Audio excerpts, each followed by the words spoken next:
presenta Familia Traversa para sus vinos finos, el vino de nuestro tiempo.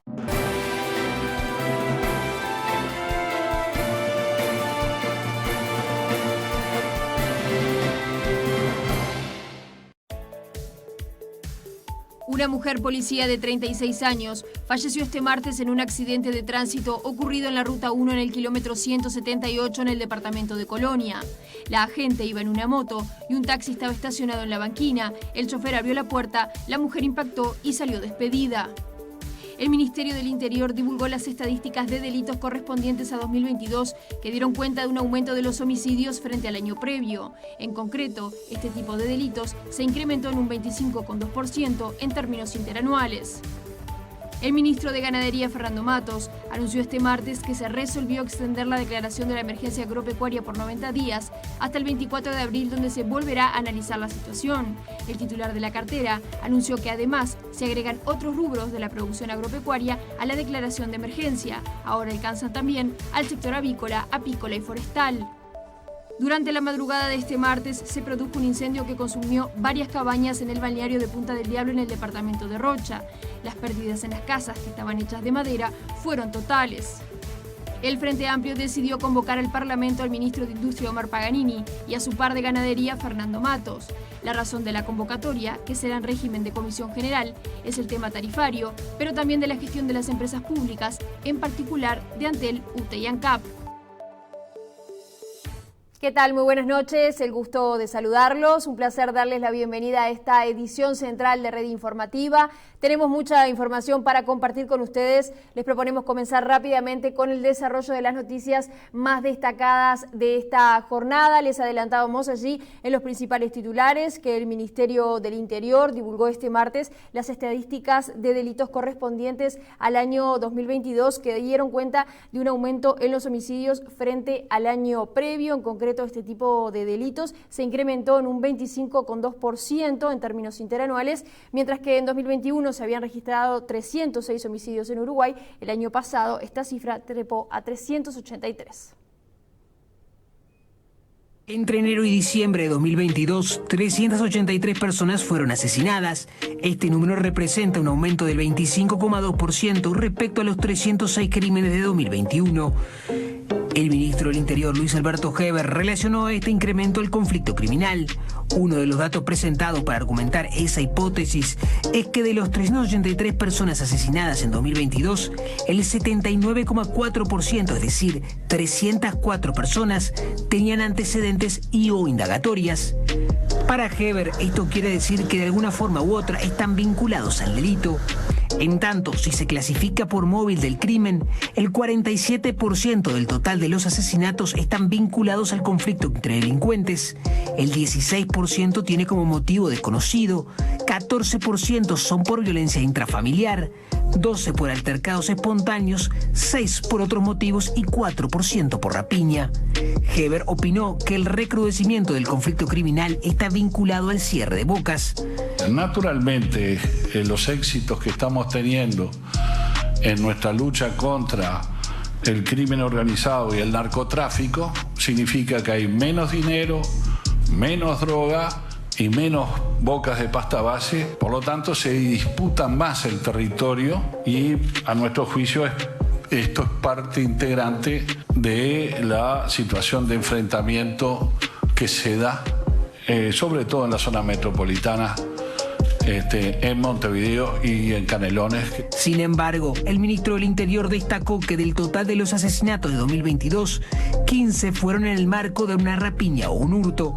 Se trata de la cifra más baja de asesinatos por este motivo desde el año 2012. Lo que de alguna manera determina para nosotros algo muy importante, que la familia que pasea, que va a trabajar, la familia trabajadora, se encuentra en estos momentos mucho más segura que antes. El ministro del Interior, Luis Alberto Heber, aseguró que desde la cartera trabajan en un nuevo plan estratégico para combatir los homicidios. El mismo contará con la financiación del BID para ser llevado adelante.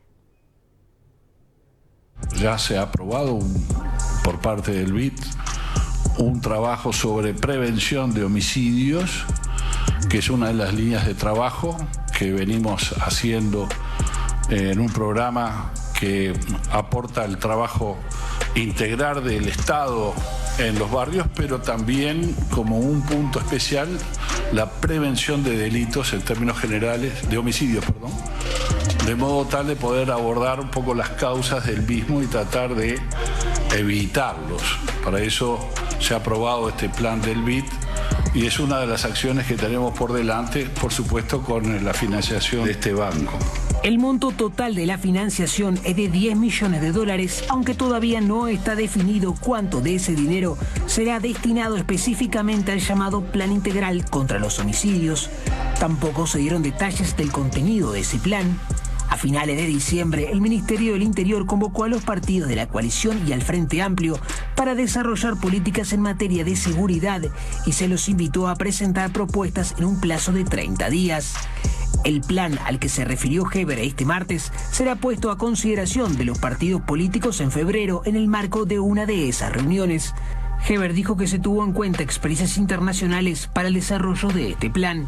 Si esto dio resultado en otras partes del mundo, ¿por qué no va a darlo acá? ¿A cuánto demora? ¿Cuándo llegamos? Bueno, tenemos un trabajo social, territorial, importante, donde tiene que estar hasta la intendencia del departamento, tanto de Canelones como de Montevideo, dando apoyatura, donde es una acción que tiene que hacer el Estado en su conjunto, no es únicamente el Ministerio del Interior, que previene y reprime el delito, pero que también estamos dispuestos a colaborar con otros organismos que atiendan las causas. Ahora es conducción y eficacia policial, porque 2019 es sin pandemia y 2022 es sin pandemia entero. Entonces las bajas que se refieren al delito, tanto de homicidio, hurto, rapiña y abigeato, es producto de mejor despliegue, mejor respaldo y mejor eficacia a la hora de combatir el delito por parte de la policía. Todo, yo iba a decir, es que estamos en el buen camino, que este es lo que tenemos que continuar haciendo y que el Uruguay está más seguro que en el 2019. Avanzamos en otros temas. Durante la madrugada de este martes se produjo un incendio que consumió varias cabañas en el balneario Punta del Diablo en el departamento de Rocha. Las pérdidas en las casas, que estaban construidas de madera, fueron totales. 8 cabañas fueron consumidas y quedaron destruidas tras un incendio desatado en la madrugada de este martes en Punta del Diablo, en Rocha. El fuego comenzó próximo a las 5 de la mañana en la zona de Rivero, según contó el director de Convivencia y Seguridad Ciudadana del Ministerio del Interior a Telemundo. Santiago González aseguró que son 8 las cabañas que se vieron afectadas y que las pérdidas fueron totales, aunque no hubo lesionados. Además, relató que lo despertaron los gritos de los vecinos, que alertaban sobre el fuego. Los vecinos sacaron lo que pudieron y rompieron vidrios de autos para moverlos del lugar y alejarlos del fuego. Trabajamos con varias dotaciones desde la madrugada hasta la mañana. El fuego tomó inmediatamente las cabañas, explicó Ricardo Riaño, director de bomberos en diálogo con Telemundo. Las cabañas eran mayormente construidas en madera y quincho y por ende altamente inflamables. Con el desmantelamiento del quincho se evitó la propagación del fuego hacia un hotel cercano a las cabañas. El siniestro logró ser sofocado con 6 dotaciones de bomberos. Trabajó personal de La Esmeralda, Santa Teresa, Chuy, Castillo, además del de Punta del Diablo. También concurrió a la zona personal de UTE, la Intendencia y ACE. Las cabañas estaban ocupadas mayormente por vecinos. Los bomberos investigan ahora las causas del siniestro. Repasamos testimonios de vecinos del lugar. Se prendieron fuego las casas de enfrente, son 2 complejos, y arrancaron las 2 casitas de atrás y enseguidita, nos levantaron unos vecinos que fueron los que lo vieron primero que nosotros. Estábamos enfrente y era imponente lo que se veía y tomaron las 2 casas de adelante y las llamaradas eran imponentes. 10 minutos y ya estaba totalmente todo tomado. Fue demasiado rápido, justo aparte los 2 complejos están muy juntitos uno al lado del otro y estaban las 8 cabañas. Sí. Momentos difíciles para ustedes, como vecinos, ¿no? Sí, por supuesto, y éramos bastantes en los apartamentos, pero teníamos la suerte nosotros de que teníamos salida por atrás, los autos y por la otra calle, lo que nos permitió tiempo para los que querían sacar cosas y bueno, y los que no sacarse, irse directamente. Impacta mucho porque, digo, y más ahora, digo, que estamos en plena temporada, digo, y para los dueños y todo, digo, del lugar, impacta mucho, sí, la verdad. Un complejo que estaba lleno, ¿no? Y sí, y está todo colmado, está todo lleno. Estamos en una temporada muy buena, que hace muchos años no se daba, digo, y la verdad que es triste, ¿no? Es triste, digo, verlo. Y este episodio se dio a pocos metros de donde se encontraba veraneando el director de Convivencia y Seguridad Ciudadana del Ministerio del Interior, Santiago González, quien debió evacuar su vivienda al igual que los demás vecinos. Inmediatamente ya vino la camioneta del destacamento de bomberos de acá, junto con el patrullero, y empezó a sacar gente, despertando a la gente para sacar los autos, para sacar la gente de adentro de las cabañas. Son cabañas llenas de turistas, obviamente, de los dos lados de la calle, donde los propios turistas ayudaban al resto. Llegó el primer camión y después llegaron 5 camiones más. Y lo que, bueno, obviamente hubo pérdidas totales para 8 cabañas de 2 complejos, pero se logró evitar un desastre, ¿no? Porque hay un hotel acá enfrente, un hostal recién terminado, muy bueno, con el quincho nuevo, que estaba ardiendo el quincho, bueno, se lo pudo frenar. Las 2 casas para el costado también se lo pudo frenar. Otro complejo de enfrente estaba agarrando los techos también. Y bueno, y el trabajo fantástico de los bomberos, la verdad que hay que destacar, el arrojo, la entrega, y de los policías, hizo posible que se acotara esto.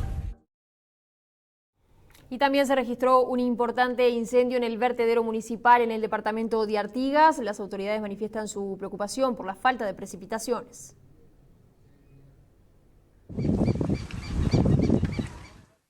Nos sorprendió realmente, pero bueno, por suerte siempre contamos con la colaboración de bomberos, de la policía, funcionarios nuestros que enseguida se ponen a la orden, y bueno, acá estamos trabajando en ese sentido. ¿Hay preocupación por la sequía y los campos cercanos? Exactamente. Debido justamente a la problemática de la sequía, los bomberos tampoco pueden contar con la dotación completa, están trabajando con personal reducido también aquí. Exactamente, porque estamos en una época que es complicada para ellos. Por suerte la Intendencia cuenta con un camión ahí, con un equipito que está preparado para eso, que es de áreas verdes, y nos están dando una mano grande. Un incendio en un depósito de Cordón dejó pérdidas totales. También se vieron afectadas 2 viviendas y una camioneta.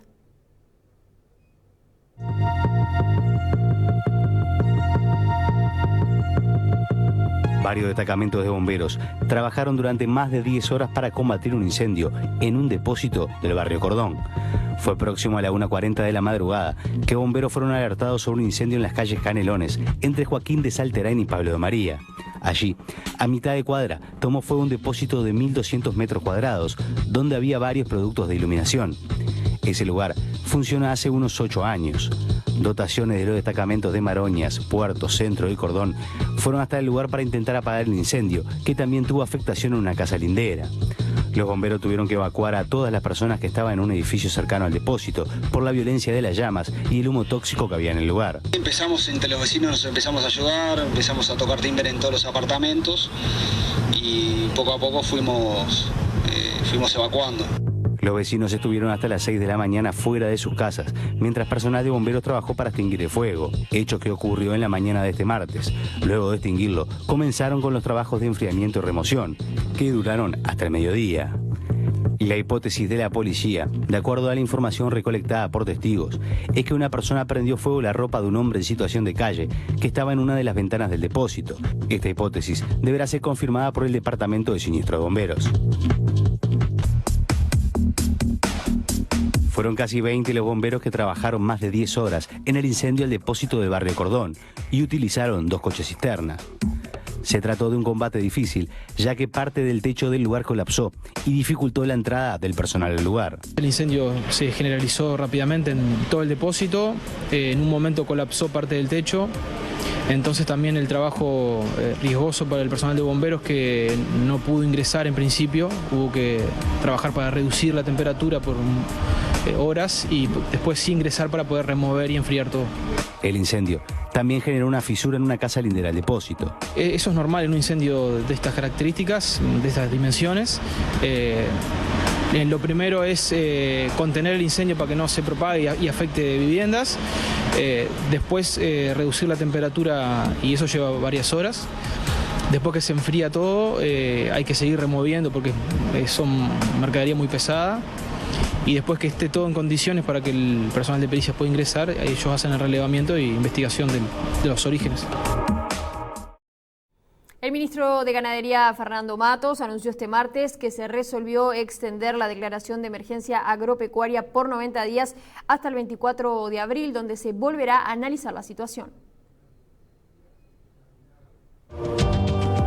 Extender la declaración de emergencia agropecuaria implica echar mano al Fondo Agropecuario de Emergencias, creado para atender a los productores a través de apoyo financiero, infraestructura o insumos para contribuir a recuperar las capacidades perdidas, en este caso en particular, por eventos climáticos que implican la falta de agua. El ministro de Ganadería, Agricultura y Pesca explicó por qué se tomó esta decisión. Se hizo un análisis de la situación de disponibilidad de agua en el suelo, de las precipitaciones que han ocurrido, el índice verde que es de qué manera se presenta la situación en la vegetación en superficie. Estamos en una generalidad de un mapa pintado en rojo que demuestra la falta de humedad en el suelo en forma generalizada en todo el país. En esta oportunidad se sumaron sectores productivos a la emergencia que en la del 25 de octubre no figuraban. Es el caso de los rubros avícolas, apícolas y forestales, que se suman ahora a la ganadería, lechería, hortifruticultura y agricultura. La forma en que les llegarán los recursos a los afectados es a través de créditos blandos desde el BROW con un interés del 2% en dólares y 14% en pesos. Ya se han presentado 1.300 productores y que ha tenido un comportamiento de que de estos 1.300 más de la mitad se han presentado durante el mes de enero, que es decir, ha habido un pico de presentación o de solicitud por parte de los productores muy fuerte en las últimas semanas. Esta tendencia deberá continuar porque claramente con la extensión y el agravamiento de la situación general va a haber esta es una gran herramienta que permite al productor obtener recursos frescos para lo que es la financiación y de cómo enfrentar esta situación. En el departamento de Florida se realizó una evaluación aérea de la sequía. OCE, el SECOED departamental y la Intendencia monitorean los cursos de agua. Las autoridades de OCE, Intendencia de Florida y Centro Coordinador de Emergencia Departamental sobrevolaron distintas zonas para evaluar el impacto del déficit hídrico y visualizar la condición de los cursos de agua. El río Santa Lucía Chico se encuentra cortado en varios tramos. De acá de Florida hacia arriba, en varios puntos está cortado. El Ministerio de Ganadería está actuando, nosotros apoyándolo en todo lo que sea necesario desde el SECOED departamental. Para el suministro de agua potable para la capital departamental, se recurrió a la reserva del Sausal, que se utiliza para casos extremos de sequía como ahora. Según se informó, asegura proveer agua potable por lo menos por un mes y medio.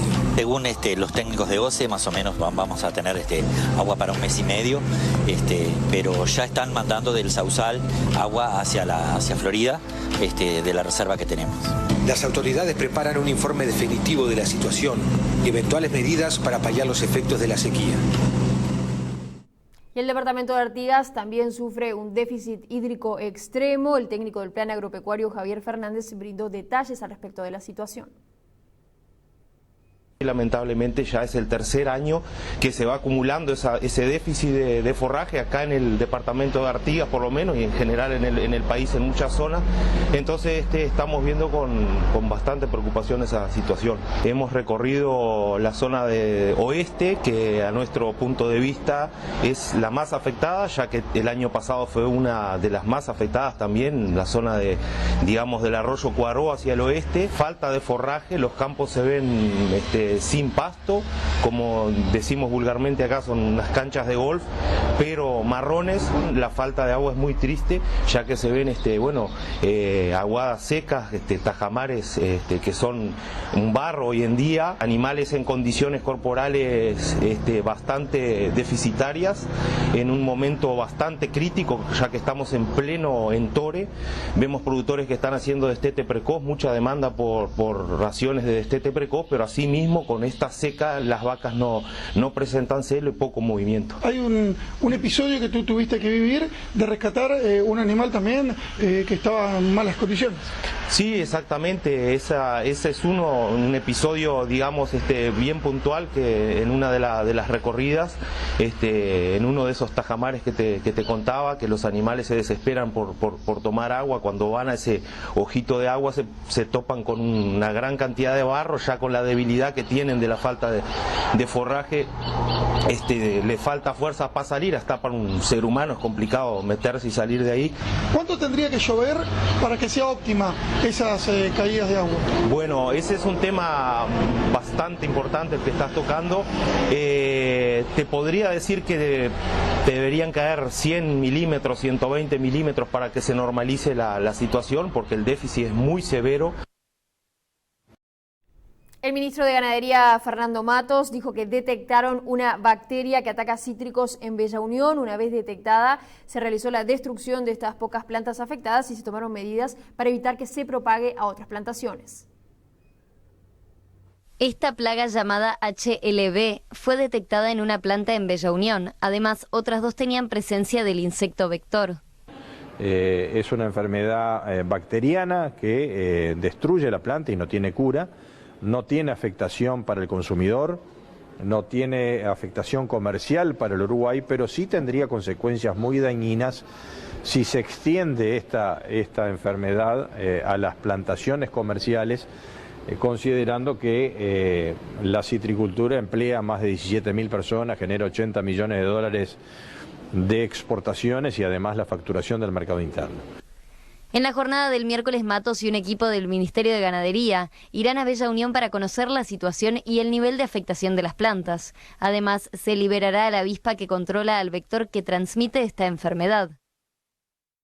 Avanzamos en otros temas. 3 personas fallecieron luego de que la camioneta en la que viajaban chocara contra el lateral de un camión estacionado en Ruta 1 en el departamento de Colonia. El accidente se registró en Ruta 1, kilómetro 143. En este siniestro fallecieron 3 personas. Una de ellas es el hermano del arquero de Peñarol, Tiago Cardoso. Además, 2 personas resultaron heridas y debieron ser internadas. El accidente ocurrió a las 15 horas y fue un siniestro por alcance entre un camión con sorra cargado de arena que estaba detenido y una camioneta. Ambos iban hacia Montevideo. Con este accidente suman 24 los fallecidos en rutas nacionales en lo que va del año, una cifra similar a la que se registró en 2022. Aunque la peculiaridad de este año es que la edad de quienes han perdido la vida, en su mayoría, es gente joven, en el rango entre los 15 y 29 años. Un 60% de los fallecidos está en esta franja etaria y eso preocupa a las autoridades de UNACEB, que mañana, en su sesión ordinaria de los miércoles, plantearán sus compromisos para atender esta problemática. Otras cifras que preocupan. El 60% de los accidentes son protagonizados por motos y el 70% de los involucrados muere en el lugar del hecho. Según las autoridades de UNACEB, en comunicación con nuestro noticiero, uno de los puntos a tratar será la necesidad de mejorar la eficacia en la atención de las víctimas de siniestro y mejorar la fiscalización con inspectores más capacitados.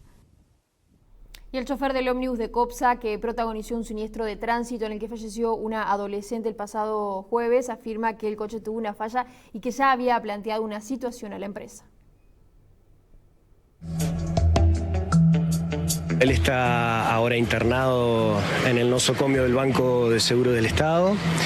Tiene múltiples golpes en la cabeza y una fractura a nivel del codo que presumiblemente va a ser nuevamente intervenido quirúrgicamente. Él sostiene que el ómnibus tuvo una falla y bueno, en ese sentido nosotros tenemos que profundizar y ser muy cautos porque acá todo se va a dilucidar con las pericias mecánicas, las pericias científicas, el gabinete de accidentología vial que va a intervenir, la dirección de policía científica, como lo dije, así que es muy apresurado emitir un juicio al respecto de lo que sucedió. Nuestro objetivo ahora es poder acceder a la mayor prueba técnica, porque esto se va a dilucidar con la prueba técnica que la Fiscalía esté diligenciando, acceder a la carpeta fiscal y bueno, analizar en definitiva, hacer una reconstrucción de lo que sucedió realmente en el hecho. Él me ha informado que sí, que él ya había planteado una situación a la empresa, incluso hay varios usuarios que han aparecido en estas últimas horas que han expresado algo en ese sentido, pero no quiero profundizar aún en esa temática porque es muy prematuro para no haber accedido a la carpeta fiscal aún. Y una policía de 36 años falleció este martes en un accidente de tránsito ocurrido en la Ruta 1 en el kilómetro 178 en el departamento de Colonia. La gente iba en una moto, el taxi estaba estacionado en la banquina cuando el chofer abrió la puerta y la mujer impactó y salió despedida. Debido al impacto, la policía sufrió fractura de cráneo y falleció en el lugar. El taxista se encuentra detenido. Este fallecimiento aumenta la cifra de víctimas fatales en accidentes de tránsito en rutas nacionales en lo que va del 2023 de 24 a 25. Otra vida que lamentar en el departamento de Colonia y otra vez en la Ruta 1, aquí en la salida nada más de Colonia del Sacramento, a metros del puente La Caballada. Perdió la vida una mujer que se trasladaba en moto, recién salía de su turno de jefatura de Colonia e impactó con la puerta de un taxi. Sí, lamentablemente es una funcionaria de una policía de la jefatura que trabajaba, mejor dicho, en la Secretaría General, que a esta hora, cuando fue el accidente, estaba saliendo del trabajo, ¿verdad? Y bueno, iba para su casa, vivía en el General, y un taxi que estaba parado allí abre la puerta y bueno, obvio, se lleva la puerta puesta y eso hace que ella vuele por los aires, caiga y bueno, tiene una fractura de cráneo muy importante. Tuvimos gran suerte de que justo venía una doctora de CAMEC, que la verdad que se portó como una lady, la asistió hasta último momento y bueno, cuando llegó la emergencia móvil ya había fallecido, lamentablemente. Según trascendimos con algunas averiguaciones, se habría quedado sin combustible aparentemente. Se quedó combustible, es un auto que está acá parado, acá más atrás nuestro, que se quedó sin combustible y pidió que el taxi le trajera combustible. El taxi se abrió la puerta para bajarse, para llevarle combustible al auto que se había quedado. La mujer es joven, ¿no? De unos 30 años. 36 creo que tenía. En otros temas, un joven de 23 años fue asesinado en la zona de La Paz, en el departamento de Canelones. Los testigos aseguran que vieron una moto con 2 personas irse del lugar tras el crimen. El homicidio ocurrió próximo a la medianoche de este lunes en La Paz, Canelones. La víctima estaba en la intersección de las calles 28 de febrero e Italia cuando fue atacado de varios disparos. La policía fue alertada sobre el joven, que había ingresado herido de múltiples disparos en el Hospital de las Piedras. Varios móviles policiales fueron a la zona de crimen y comenzaron a recabar información en base a testigos que relataron que el joven había sido ultimado por una persona que estaba en una moto. En la escena del crimen trabajó personal de investigaciones y de la policía científica. Con los datos recabados en la escena, la policía logró identificar al sospechoso del homicidio. Se trata de un adolescente de 18 años que fue detenido este martes por personal del Departamento de Homicidios de la Policía Canaria.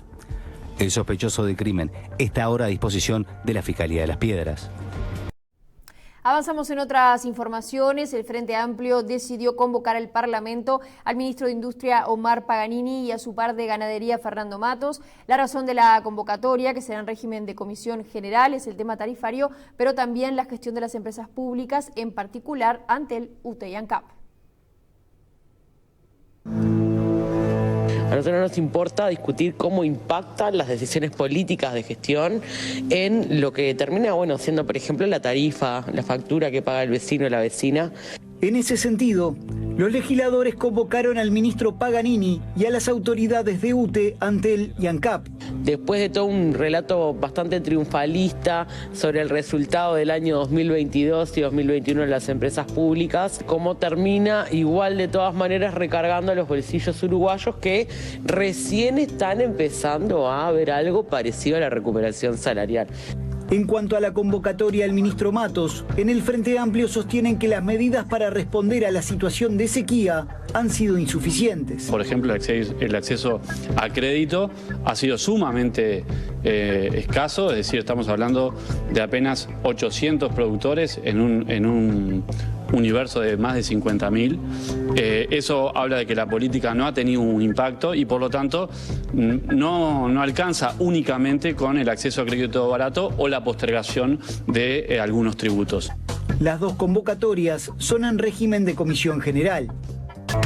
Siempre que sea para profundizar y por supuesto evaluar después cada partido, lo vemos bien, siempre y cuando no sea un mero ejercicio que se usa a efectos de desgaste. Es una práctica que hace gimnástica, menos cuando ellos estuvieron en el gobierno. Realmente no entendemos el llamado, pero bueno, creo que las autoridades no tienen ningún tipo de inconveniente en venir a presentarse. Acá el Frente Amplio no está generando ninguna interpelación ni generando ningún otro contexto de algo saludable que tiene que tener el Parlamento, es que siempre las autoridades, los responsables vengan y desarrollen la información que los legisladores necesitan.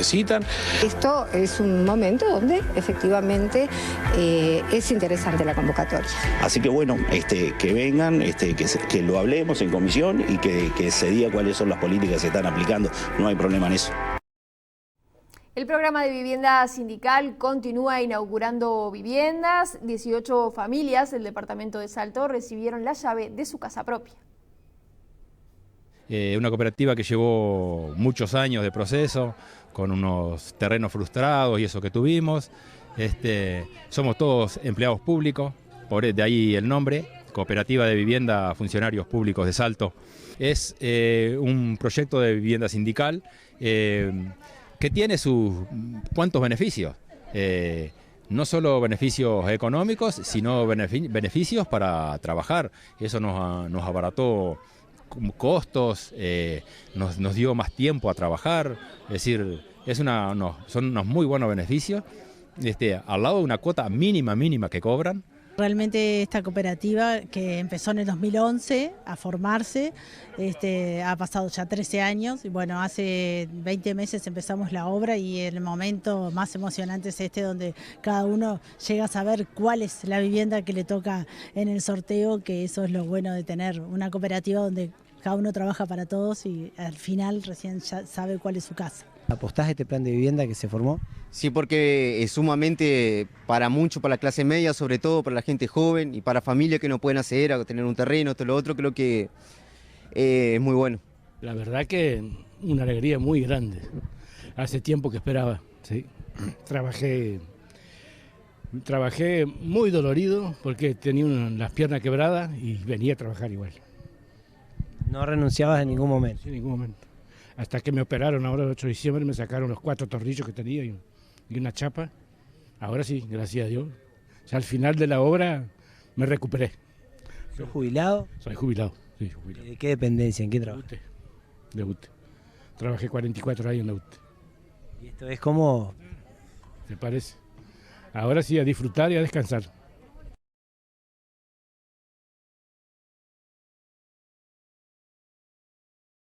Presenta Sintepa. Desde hace 45 años, nuestro sueño es cumplir el tuyo.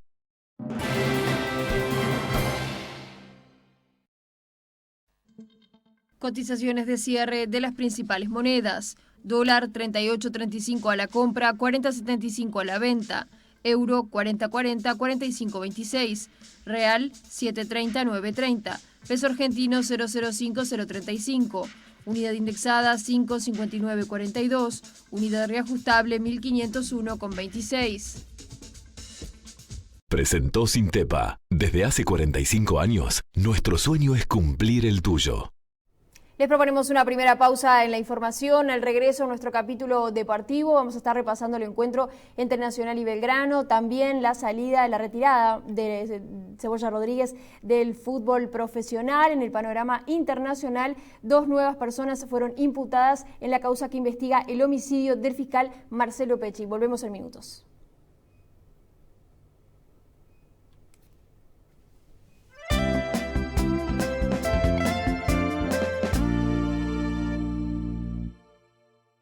¿Es posible que te aprueben un préstamo en lo que demoras en regar una plantita? Veamos. Lo pedís, le pones agüita y sí. ¿Ves? Ya lo tenés. En Crédito Amigo es así de rápido. Pedí 45.000 pesos en 18 cuotas de 4.769 y retiralos en cualquier hábitat o red pago del país. Sin papeles, sin trámites y en 3 segundos. Llamanos, mandanos un WhatsApp o entra en nuestra web. ¿Necesitas efectivo? Pedíselo a Crédito Amigo. Cuando todo comenzó, te invité a celebrar por los sueños que acababas de alcanzar. Cuando todo comenzó, compartimos un faisán y ese día creció nuestra amistad. Aquí en Uruguay el vino es faisán. Nos encanta divertirnos y salir a disfrutar. Aquí en Uruguay el vino es faisán. Quiero siempre tu alegría, quiero siempre tu amistad. Aquí en Uruguay, el vino es faisán. Un buen amigo en tu mesa. La Universidad de la Empresa te abre oportunidades en el mundo laboral con el respaldo de nuevas tecnologías, nuevos desafíos y nuevas exigencias. Universidad de la Empresa en Montevideo, Colonia y Punta del Este. Inscripciones 2023 con bonificaciones especiales. Universidad de la Empresa, tu carrera, tu futuro. info@ude.edu.uy. En 1979 nacía un lugar donde se reunirían generaciones, convocados por la música, los amigos y los buenos momentos. Un lugar con una magia única. Por más de 30 años, los veranos no serían los mismos. De diciembre a marzo, la barra vivía las mágicas noches en un vaivén incesante de turistas de todo el país que formarían parte de una historia inolvidable. En 2012 hicimos una pausa. 11 años después, se despierta el gigante. Vuelve el templo de la diversión. Vuelve el verano. Vuelve Sabeiro. Para escribir nuevas historias. Bienvenido, verano 2023.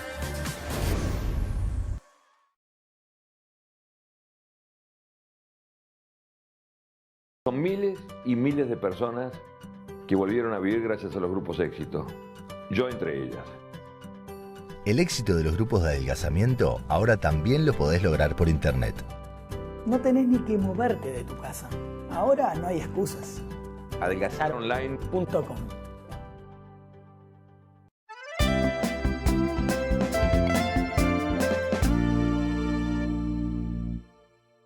Presenta LG OLED, la marca de OLED más vendida en el mundo.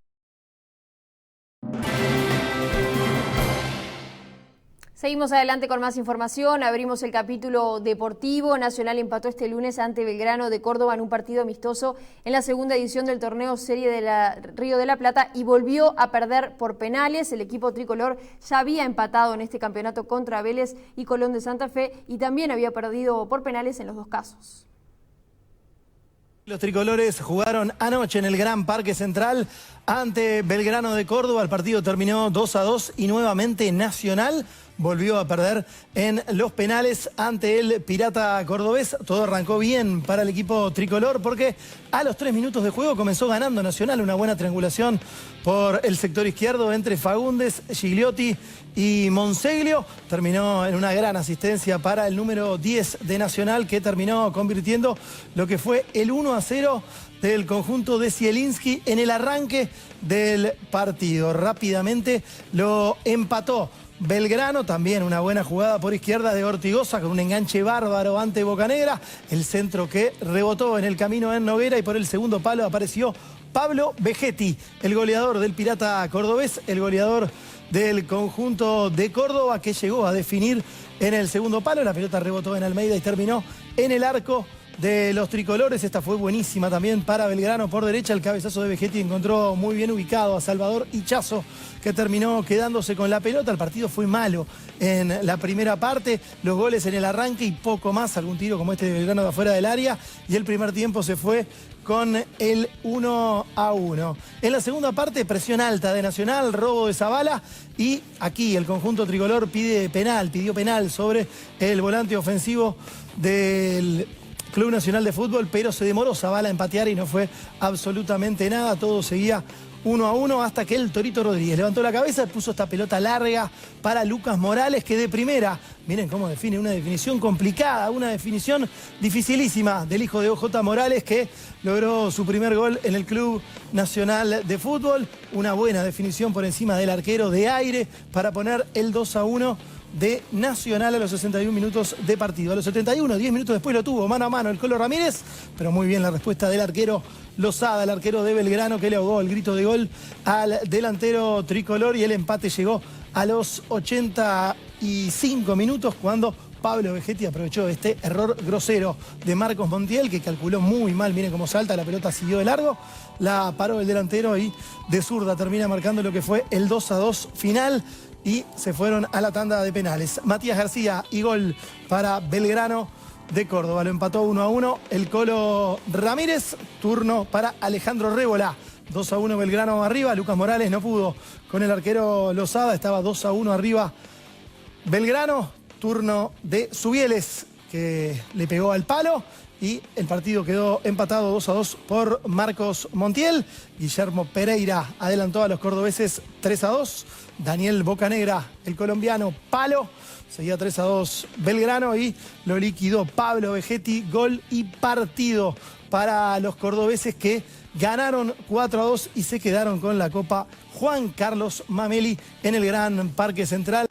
Hoy se ha mejorado, me parece, en el segundo tiempo. Tenemos muchos jugadores al límite. Hoy teníamos muchos problemas para armar el equipo. Así que en líneas generales mi objetivo básico es empezar bien el campeonato. Creo que vamos por un buen camino. Por este trabajo es ineludible. No puedo bajar la carga para jugar estos partidos, debido a que si no, no vamos a andar en óptimas condiciones físicas cuando empiece el campeonato. Estos partidos nos generan medianamente el jugar con mucho cansancio, pero creo que vamos a llegar bien, y creo que también vamos a llegar bien al partido de Peñarol. Para mí los clásicos siempre en cualquier lugar son importantes ganarlo, así que ojalá que tengamos, seguramente tendremos una semana larga donde podremos trabajar un poco y seguramente llegaremos bien para ese partido. El objetivo básico para mí es llegar bien al primer partido del campeonato, para eso estamos trabajando, pero paralelamente no voy a desconocer lo que es un clásico, es decir, Nacional y Peñarol, ¿no? Y hace minutos Peñarol le ganó 1-0 a San Lorenzo en el Campeón del Siglo. En nuestra próxima edición vamos a tener el resumen del encuentro. Les comentamos que el jugador uruguayo Cristian Cebolla Rodríguez puso un punto final a su carrera profesional. En 20 años de carrera vistió 9 camisetas en 7 países diferentes. Debutó como futbolista en el 2002, marcando 3 goles que el año siguiente se duplicarían en un Peñarol que se terminaría quedando con el título de campeón uruguayo. Inmerso en la polémica, se dio su rápido salto a Europa, declarado en rebeldía por parte de Peñarol por entender que todavía tenía contrato con el club. En su primera temporada con un PSG de inicios de siglo muy diferente al de ahora, ganó la Copa de Francia. Fue prestado a Benfica de Portugal, donde convirtió 9 goles en 36 partidos, y también a Porto, que finalmente se lo compró al PSG. Fueron sus mejores años en materia de títulos, ya que ganó 3 ligas, 3 copas, Supercopa y Europa League. En el mercado de fichajes de 2012 fue transferido al Atlético de Madrid, firmando un contrato de 4 años, donde también los títulos fueron cosa de todos los días. De todas maneras, una ausencia de minutos provocó que el jugador anunciara su intención de abandonar a los colchoneros al finalizar la temporada 2013-2014, en la que el equipo del Atlético se proclamó campeón de la Liga Española. Durante el mercado de invierno fue cedido a Parma, pero el club se encontraba con problemas económicos. Por ese motivo, varios partidos fueron suspendidos y ante la imposibilidad de jugar y cobrar, el jugador abandonó el club, tras tan solo 6 partidos disputados. En marzo de 2015 fue anunciada su cesión al Grêmio de Porto Alegre por 3 meses. Tras 2 meses en el equipo brasileño, rescindió su contrato debido a sus constantes lesiones, habiendo disputado solo 80 minutos. El 24 de julio se anunció el fichaje de Cristian Rodríguez en Independiente de Argentina. También lo persiguieron las lesiones, hasta que retornó a Peñarol a comienzos del 2017, donde obtuvo el campeonato uruguayo de ese año, siendo el goleador del equipo con 16 goles. Entre ellos, marcó muchos importantes, como por ejemplo en la segunda parte de la temporada, convirtiendo un gol en un clásico en el torneo Clausura 2017, que sería triunfo 2-0. En la penúltima fecha de ese torneo hizo 2 goles frente a Cerro, con un 4-0 que le daría el título a falta de un partido, y además anotó el único gol en la final de la tabla anual frente a Defensor Sporting, en el último minuto para ganar por 1-0. Tras ese último título con Peñarol, se desvinculó para jugar en su colonia natal, en Plaza Colonia. No encontró la regularidad que pretendía. Si bien marcó algunos goles, no pudo estar presente en muchos partidos y definitivamente este final se avisoraba. Fueron 20 años de carrera en los que jugó 520 partidos, dio 53 asistencias y gritó 81 goles.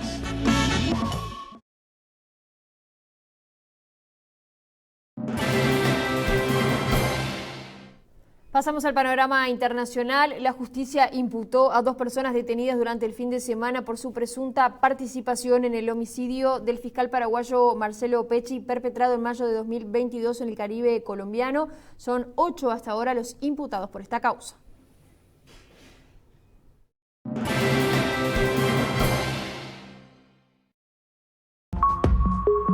La Fiscalía colombiana anunció 2 nuevos arrestos relacionados con el asesinato del fiscal paraguayo antimafia Marcelo Pecci. Estas 2 personas, al parecer, fueron quienes se encargaron de la parte logística que permitió concretar la acción criminal que el 10 de mayo de 2022 terminó con la vida del fiscal Pecci en Barú, Cartagena de Indias. Con estas nuevas capturas ya suman 8 los detenidos por el crimen. 4 de ellos, incluido el sicario, aceptaron cargos y fueron condenados a 23 años de prisión en junio pasado. La Fiscalía cuenta con documentos, prendas de vestir y una camioneta, entre otros elementos, que permiten inferir que los procesados coordinaron la ejecución del crimen y se reunieron con personas que intervinieron directamente en este hecho. Autoridades colombianas, paraguayas y estadounidenses están tras la pista de los homicidas que, según las pesquisas, están relacionados con redes del narcotráfico. Un hombre arrestado en Venezuela confesó haber conducido la moto acuática desde la que le dispararon a Pecci. A cambio recibió $8.000. Los investigadores no han determinado quiénes fueron los autores intelectuales del homicidio del fiscal, reconocido por sus investigaciones sobre el crimen transnacional. Pecci se encontraba de luna de miel en Cartagena de Indias cuando fue ultimado a tiros frente a su esposa embarazada en la isla de Barú.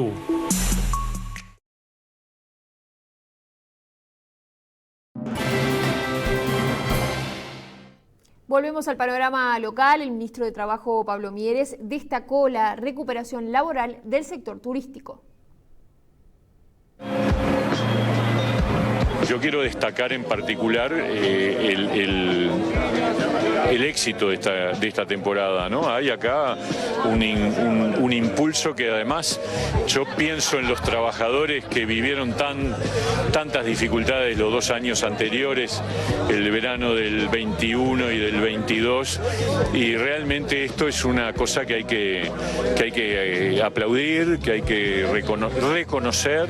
Lamentablemente no todos se dan cuenta de que en realidad esto es resultado de una cosa que debería alegrarnos a todos y bueno, afortunadamente tenemos una temporada mucho mejor que las anteriores. ¿Qué dicen los números en el Ministerio de Trabajo en cuanto a justamente el trabajo de temporada y demás? Bueno, todavía no tenemos los números porque esas cosas aparecen cuando cierran los meses, pero es notorio que ha habido un nivel de actividad que no existió en los años anteriores y que además para un sector de trabajadores, algunos permanentes y otros afrales, que vienen remándola de atrás, con caída de la actividad, con pérdida de puestos de trabajo, con caída del poder adquisitivo del salario. Y bueno, ahora llegó el momento de la recuperación y hay que vivirlo como una cosa positiva. Y Y el gobierno analiza extender el seguro de paro especial para los trabajadores del Punta Shopping. Recordemos que este centro comercial se prendió fuego el 6 de agosto del año pasado.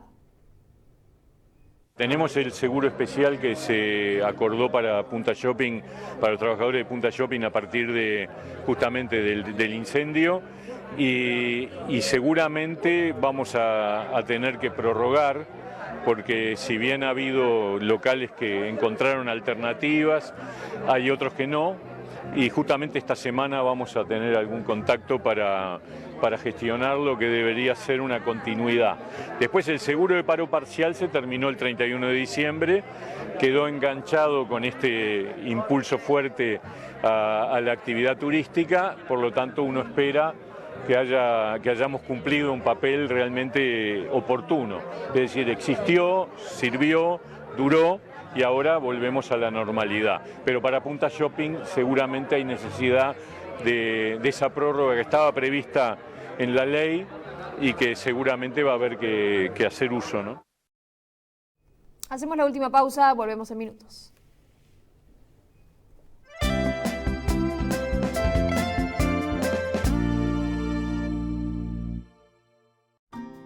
¿Qué es más rápido? ¿Que te aprueben un préstamo o tomarse un mate? A ver. Lo pedís.